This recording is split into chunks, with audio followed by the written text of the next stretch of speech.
கர்த்தர் உங்களுக்காக யுத்தம் பண்ணுவார், நீங்கள் சும்மா இருப்பீர்கள் என்றான்.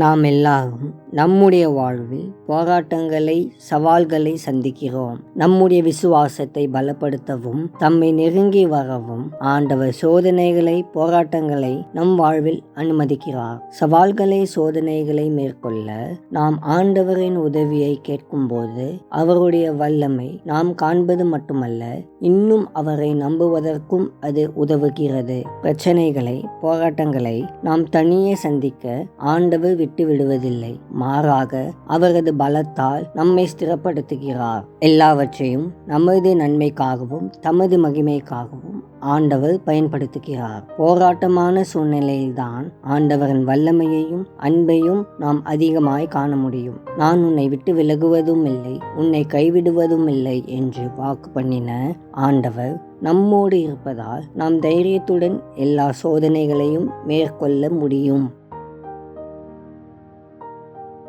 அன்பின் தேவனே, உமக்கு ஸ்தோத்திரம் செலுத்துகிறோம். இல்லாதவைகளை இருக்கிறது போல அழைக்கிறவரே, சர்வத்தையும் தம்முடைய வல்லமையுள்ள வசனத்தினால் தாங்குகிறவரே, உம்மை வணங்குகிறோம். ஆண்டவரே, எங்களுடைய வாழ்க்கையில் இருக்கிற பிரச்சனைகள், போராட்டங்களை திருக்கரத்தில் கொடுக்கிறோம். நீர் எங்களை விசாரிக்கிற தேவனாயிருப்பதற்காக உமக்கு ஸ்தோத்திரம். எல்லா பிரச்சனைகளிலும் இருந்து எங்களை விடுவித்து நாமத்தை மகிமைப்படுத்தும்படி உதவியவளும். ஆண்டவரே, நீர் எங்களோடு இருந்து எங்களுக்கு ஆயுத்தம் செய்கிறவராயிருப்பதற்காக உமக்கு ஸ்தோத்திரம். நன்றி எங்கள் ராஜாவே, எங்கள் பெலனே, உம்மை போற்றுகிறோம், ஸ்தோத்தரிக்கிறோம். இயேசுவின் மூலம் ஜெபிக்கிறோம் பிதாவே, ஆமென்.